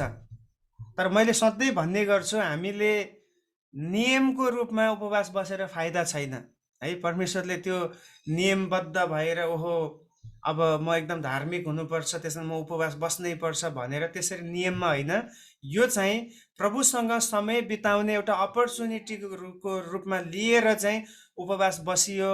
अनि विशेष परमेश्वरको एउटा परमेश्वरले दिनुभएको बोझमा हामी त्यो बस्यो भने चाहिँ त्यो आशिष हुन्छ। अब नियममा बस्यो 40 दिनको उपवासमा के हुन्छ, अक्सर 40 दिनको उपवासमा हुने भनेको बिहानभरि उपवास बस्छ, बेलुका भएपछि उनीहरूले पार्टी गर्न थाल्छ।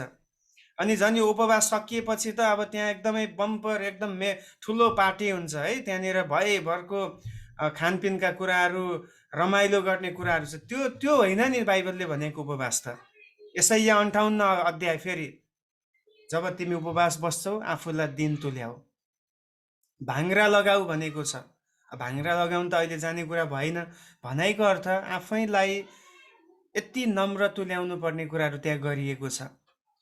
त्यसकारण हामी जुनसुकै उपवास बसौँ, चाहे 40 दिन बसौँ या 21 दिनको बसौँ, कतिले त यो पनि भन्छ मैले त यसपालि 41 दिनको बसेँ अरे, यसुले 40 दिनको मैले 1 दिन जितेँ भन्ने, त्यो भनेर बस्ने कुरै होइन है। अब मोसाले 40 दिन 80 दिनको बस्यो, अब म पनि 80 दिन बस्छु भन्ने प्रकारले त्यो कम्पिटिसनमा बस्ने कुरा होइन। यो चाहिँ त्यो कुरालाई म विश्वास गर्दिनँ है। अब हाम्रो प्रार्थना परमेश्वरले हरेक समय सुन्नुहुन्छ, तर उपवास बस्दाखेरि निश्चय नै आफूलाई नम्र तुल्याएर प्रभुको एउटा विशेष अगुवाईमा बस्यो भने चाहिँ त्यो अत्यन्तै आशिष हुन्छ। होइन भने अब त्यो एउटा नियम मात्रै भन्छ। यहाँ चाहिँ किन यस्तो नियम ल्याएन, किन मान्छे लापरवाही भएकोले नियम ल्याइयो।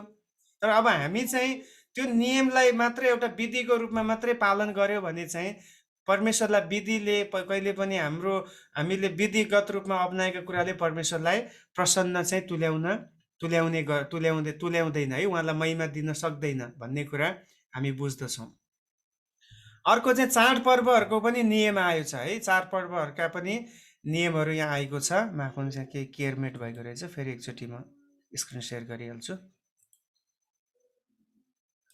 चाडपर्वहरू यहुदीहरूका 7 अलग अलग चाडहरू थिए। हामीले जब लेवीको पुस्तक पढ्छौँ त्यहाँ चाहिँ 7वटा चाडहरू छन् यहुदीहरूको, तर तिनीहरू मध्येमा 3वटा चाडहरू चाहिँ मुख्य चाडहरू थिए यहुदीहरूको। निस्तार चाड, छाप्रोबासको चाड र पेन्तिकोसको चाड उनीहरूको लागि विशेष थियो। यो 3टा चाडमा चाहिँ हरेक यहुदी पुरुषहरू यरुशलेम मन्दिरमा पुगेकै हुनुपर्छ भने। अब ख्रिस्टियनहरूले चाहिँ ती यहुदी परम्परा र चाडहरूलाई मान्यता दिएनन् र दिन आवश्यक पनि छैन। तर क्रिसमस, इस्टर र पेन्तिकोसको दिनलाई विशेष चाडको रूपमा लिन थाले। अब हामी सारांशमा यी चाडहरू बारेमा हेर्नेछौँ अनि त्यसपछि हामी अन्त गर्नेछौँ। समय फेरि धेरै जानेछ है, जाँदैछ। अब इस्टर ख्रिस्टियनहरूले मान्ने चाड होइन। अब चाडमा इस्टर एउटा चाडको रूपमा मान्छन्। एडी 154मा स्मरणा मण्डलीको पास्टर पोलिकार्पले इस्टर मान्नुपर्ने विषयमा बुझाउन थाले। स्मरणा मण्डली प्रकाशको पुस्तक 2 अध्यायमा हामी पाउँछौँ एफिसस स्मरणा मण्डलीको पास्टर पोलिकार्प हुनुहुन्थ्यो। अनि उहाँले चाहिँ 154 एडीमा चाहिँ इस्टर हामीले मान्नुपर्छ। इस्टर भनेको प्रभु बौरी उठ्नु भएको दिन, प्रभु पुनरुत्थान हुनुभएको दिन, हामीले त्यसलाई सेलिब्रेट गर्नुपर्छ भनेर उनले त्यो विषयहरूलाई मानिसहरूको बीचमा पुर्याउन थाले। त्यसको केही समयपछि अलेक्जेन्ड्रियाबाट यहुदीहरूको निस्तार चाड पछिको अर्को आइतबार इस्टर भनेर पहिलो चाडको स्थापना गरियो है। अब इस्टर भन्ने चाहिँ चाड यसरी चाहिँ अलेक्जेन्ड्रियाबाट चाहिँ अब मान्नुपर्छ भनेर त्यसलाई इस्टरलाई घोषणा गरियो। अहिले हामी जुन इस्टर मान्छौँ, एक्चुअली म इस्टर भन्ने शब्द पनि चलाउँदिनँ, किन इस्टर भनेको चाहिँ एउटा देवी थियो, स्टार भन्ने देवी। त्यो चाहिँ एउटा ग्रिक देवता थिए, त्यो देवताको नामबाट आएको इस्टर नाम चाहिँ। तर हामीले चाहिँ मैले सधैँ भन्ने गर्छु, हामीले पुनरुत्थान भन्ने शब्द चलाउँ होइन, रिजरेक्सन सन्डे। किनभने हामीले शब्दहरू चलाउँदा पनि ठिक शब्द चलाउनु चाहिँ राम्रो कुरा हो। अब हामीले चाहिँ इस्टर, अब संसारले त इस्टरै भन्छ, कतिचोटि हामीले पनि त्यो कण्ठ गरेको गर्दा इस्टर भन्छौँ, तर त्यो ठेट शब्द बाइबलले शब्द चाहिँ पुनरुत्थानको आइतबार भन्नु चाहिँ उचित हुने गर्दछ। दोस्रो, पेन्तिकोसको चाड।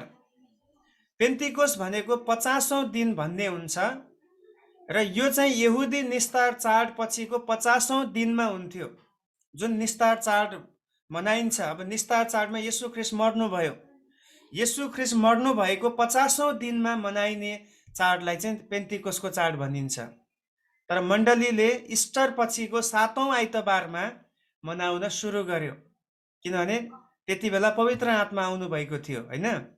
येशू ख्रीष्ट पुनरुत्थान भएको 7औं हप्तापछि अथवा येशू स्वर्गारोहण भएको 10 दिनपछि पवित्र आत्मा ओर्ली आउनुभयो, अनि त्यो समयलाई उनीहरूले पेन्तिकोस भनेर घोषणा गरे। यहुदीहरूले चाहिँ निस्तार पछिको 50औं दिन, तर ख्रिस्टियनहरूले चाहिँ प्रभु पुनरुत्थान भइसकेपछिको 7औं हप्ता भनेको 7-7 दिन पछिको अन्तिम दिनलाई, 50औं दिनलाई उनीहरूले पेन्तिकोस मनाउन थाले। यो चाहिँ ख्रिस्टियनहरूको दोस्रो ठुलो चाड बन्न पुग्यो त्यो समयमा है।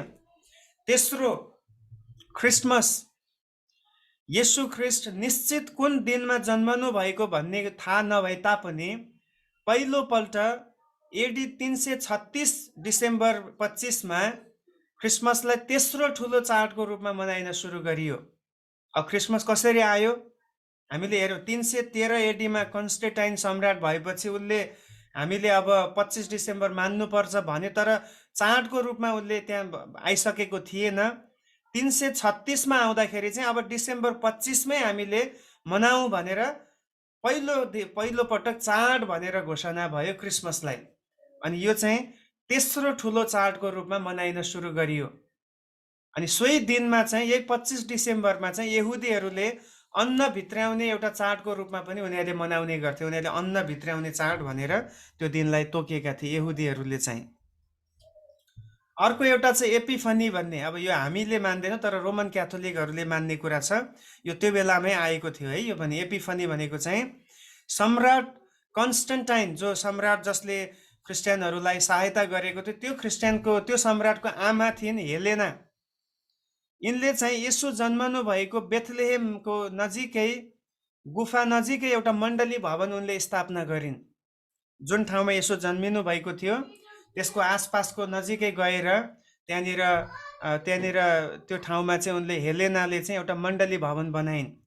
र जनवरी 6 तारिकमा, हरेक जनवरी 6 तारिकको आधा रातमा बिशपहरू लगायत मानिसहरू त्यहाँ भेला भई येशूको प्रकटीकरणको सम्झनामा एपिफनीको चाड मनाउन थाले है। अब उनीहरूले चाहिँ येशू त्यति यसरी प्रकट हुनुभयो। एपिफनी अथवा थियोफनी भन्ने जुन ग्रिक शब्द छ त्यसको अर्थ हो प्रकट हुनु, ईश्वरको प्रकटीकरण। अनि उनीहरूले चाहिँ अब बेथलेहममा येशू जन्मिनु भएको हो, अनि त्यो सम्झना स्वरूप उनीहरूले त्यहाँ एउटा चर्च बनाएर हरेक जनवरी 6 तारिक चाहिँ उहाँ प्रकटीकरण भएको भनेर एपिफनी चाड मनाउन थाले। अनि आज पनि भारतको सिरियन अर्थोडक्स मण्डली र आर्मेनियन मण्डलीहरूले यही दिन येशूको जन्मदिन मनाउँछन्। यही जनवरी 6 तारिक नै उनीहरूले चाहिँ अब येशू प्रकट हुनुभएको भनेर उनीहरूले एपिफनीको चाड मनाउने गर्दछन्। अन्तिम है, यो चाहिँ सन्तहरूका दिन पनि मनाउन थालियो, सन्तहरूको चाड। एडी 156 देखि अर्को एउटा नौलो चाड मान्न सुरु गरे, त्यो हो सन्तहरूका दिन। अब सन्तहरू भनेको जति पनि अब महान प्रभुका दासहरू थिए, उनीहरू प्रभुको निम्ति शहीद भए, बलिदान भए। अनि उनीहरू शहीद भइसकेको कुरालाई उनीहरूले पछि सम्झना गर्दै है, उनीहरूको नाउँमा धूप बाल्ने, उनीहरूको सम्झनामा विभिन्न किसिमका माला चढाउने कुराहरू, उनीहरूलाई गएर प्रार्थना गर्ने कुराहरू चाहिँ यस्तो हुन थाल्यो। जनवरी 26, 156मा बिशप पोलिकार्प, अघि नै मैले भने स्मरणा मण्डलीको पोलिकार्प हुनुहुन्थ्यो, पास्टर हुनुहुन्थ्यो। क्रिस्चियन मत नत्यागेको कारण उहाँलाई आगोमा जलाएर मारियो जिउँदै।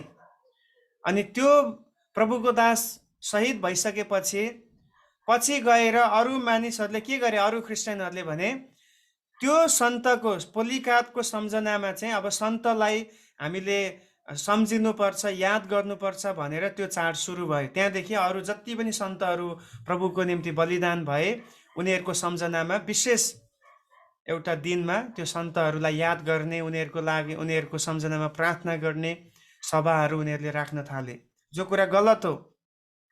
हामीले मरिसकेको व्यक्तिको लागि या प्रभुमा सुतेको व्यक्तिको लागि सम्झना गर्दै उसको लागि प्रार्थना गर्ने कुरा, उसको लागि फेरि शोक सन्ताप मनाउने कुराहरू बाइबलले काहीँ पनि भन्दैन है। तर अहिले पनि अब रोमन क्याथोलिकहरूले यसलाई फलो गर्छ। हेर्नुहोस् त, अब यहाँबाट हामी के बुझ्छौँ भन्दाखेरि मण्डलीभित्र राम्रो राम्रा सिद्धान्तहरू पनि स्थापना भए जसले मण्डलीलाई बलियो बनायो भने, अर्कोतिर यस्ता कतिवटा नियमहरू, चाडपर्वका कुराहरू पनि आए जो बाइबलले छैन, जसले चाहिँ मण्डलीलाई एउटा सिद्धान्त बनाएर यसको पछि लाग्नतिर लगायो।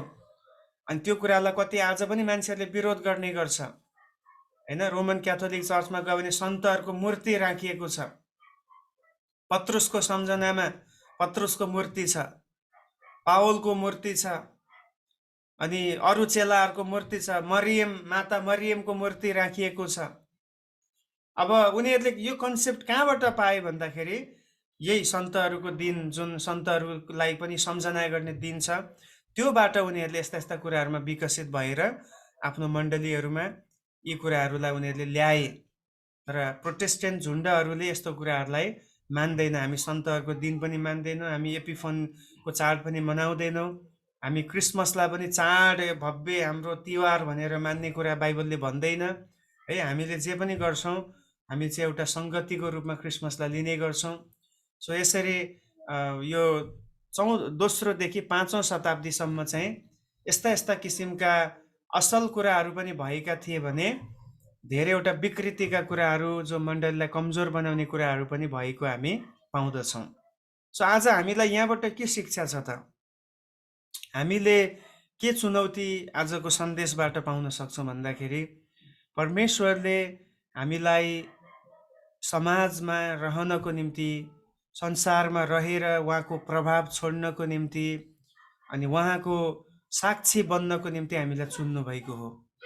हामी संसारमा गाह्रो छ, संसारमा पाप छ, संसारमा समस्या छ, संसारमा निन्दा छ भनेर संसारबाट भाग्नको निम्ति होइन है। प्रभुले यसरी प्रार्थना गर्नुभयो यूहन्ना 17 अध्यायमा, म यिनीहरूको लागि प्रार्थना गर्छु, म यिनीहरूलाई तपाईँले स्वर्ग तुरुन्तै लैजानुहोस् भनेर प्रार्थना गर्दिनँ, तर यिनीहरू यस संसारमा रहँदाखेरि तपाईँले यिनीहरूलाई सुरक्षा दिनुहोस् र दुष्टबाट बचाउनुहोस् भनेर म प्रार्थना गर्छु भनेर येशूले यूहन्ना 17 अध्यायमा आफ्नो चेलाहरूको निम्ति र साथै विश्वासी, भविष्यमा आउने विश्वासीहरूको लागि उहाँले प्रार्थना गर्नुभएको थियो।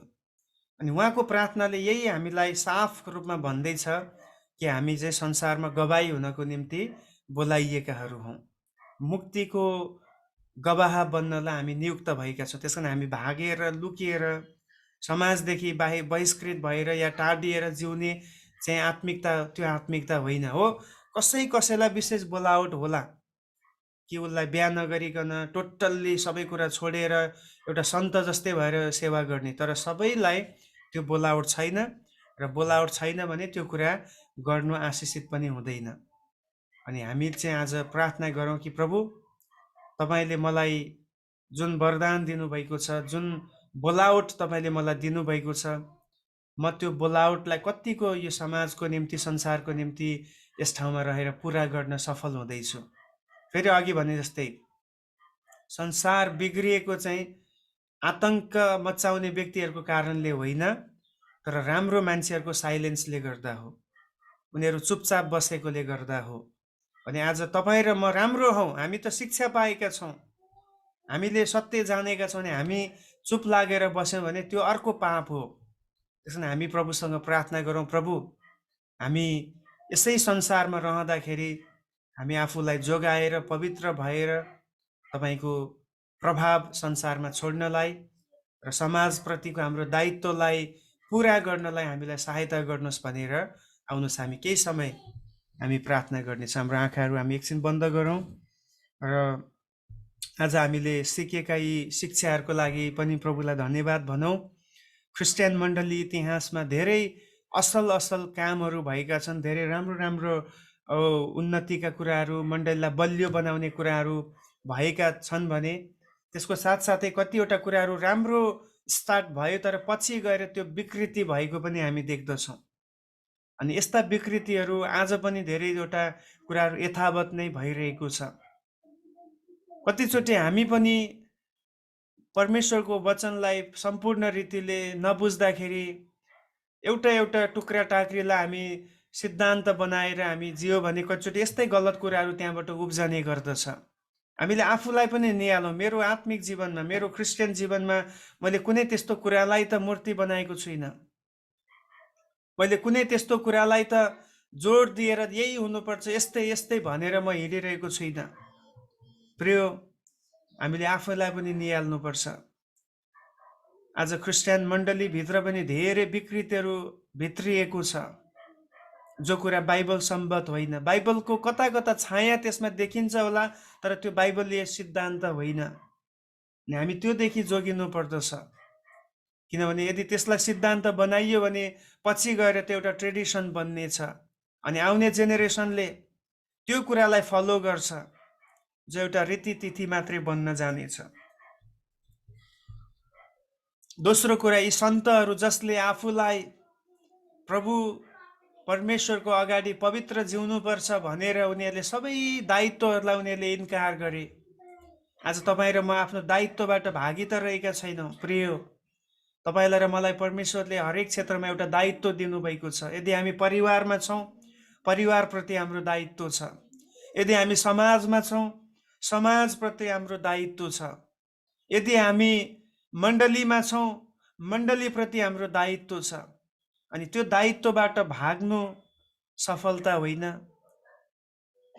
तर त्यो दायित्वलाई पुरा गर्नु, त्यसमा खडा रहनु चाहिँ त्यो चाहिँ सफलता हो। अनि त्यो चाहिँ प्रभुले खोज्नु भएको कुरा हो।